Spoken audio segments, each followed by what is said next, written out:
हमने क्या सीखा था? Prime factorization. क्या सीखा था? मैं फिर से बता रही हूँ, प्राइम फैक्टराइजेशन के कितने मेथड होते हैं? 2 मेथड। पहला मेथड कौन सा था? Tree method. और दूसरा मेथड कौन सा था?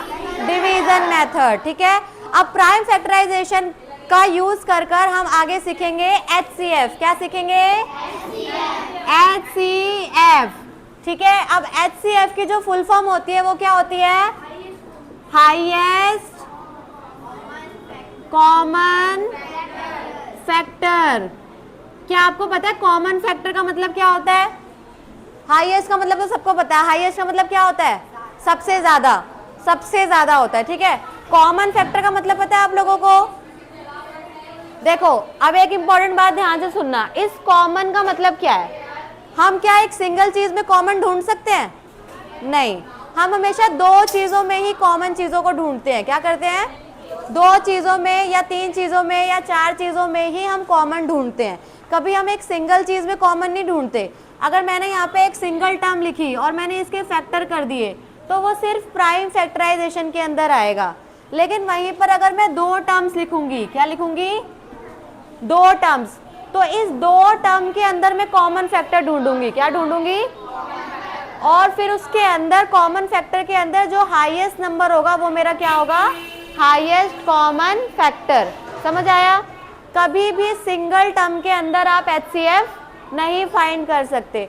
HCF के लिए 2 संख्याएं या 2 से अधिक संख्याओं का होना बहुत जरूरी है। ठीक है, अभी मैंने यहाँ कुछ क्वेश्चंस लिख दिए हैं तो मैं 1 बाय 1 सॉल्व कर रही हूँ, बिल्कुल अच्छे ध्यान से देखना। ठीक है, तो सबसे पहला क्वेश्चन ये ले लो, 9 और 15 के अंदर हमें क्या निकालना है? Highest common factor.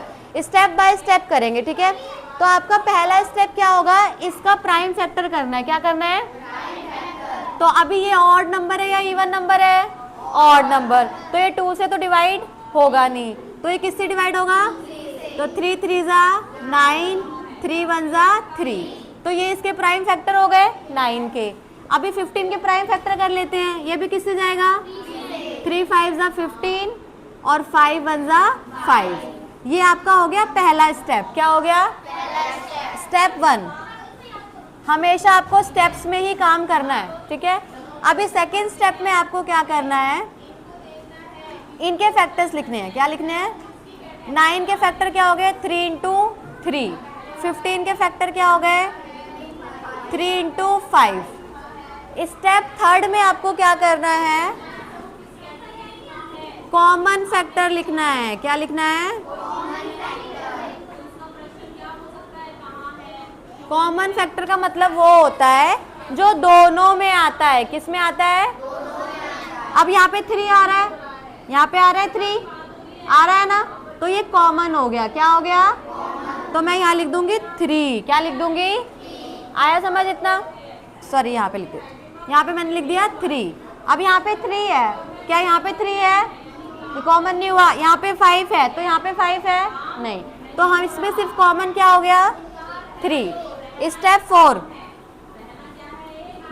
HCF, तो यहाँ पर सिर्फ एक ही कॉमन फैक्टर है, तो मैंने यहाँ पे HCF भी मेरा क्या हो जाएगा? 3 हो जाएगा। आया समझ इतना?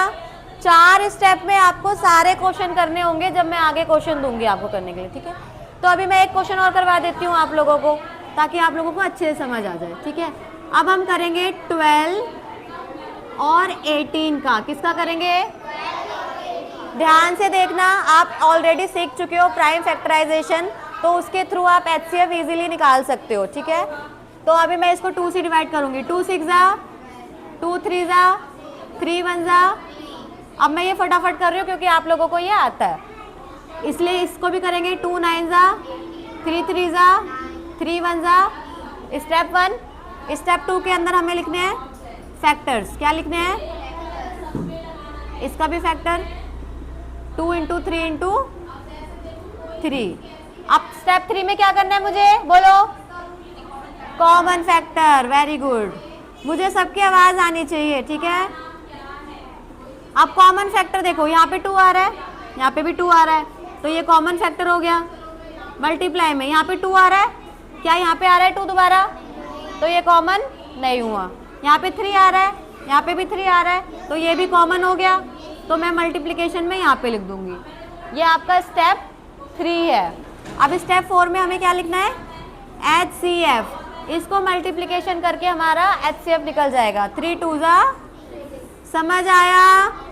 यहाँ पे कॉमन फैक्टर 1 था, यहाँ पे कॉमन फैक्टर 2 हैं, तो यहाँ पे मल्टीप्लाई करने के लिए मेरे पास कुछ नहीं था, बट यहाँ पे मल्टीप्लाई करने के लिए मेरे पास 2 टर्म है, तो मेरा आंसर क्या हो गया, 6। समझ आया अच्छे से, पक्का। क्या पढ़ा आप लोगों ने, HCF। क्या पढ़ा, इसी स्टेप्स में आपको बाकी संख्याओं का भी HCF निकालना होगा, ठीक है। चलो अभी आप ये उतार लो, फिर मैं नेक्स्ट करवाऊंगी।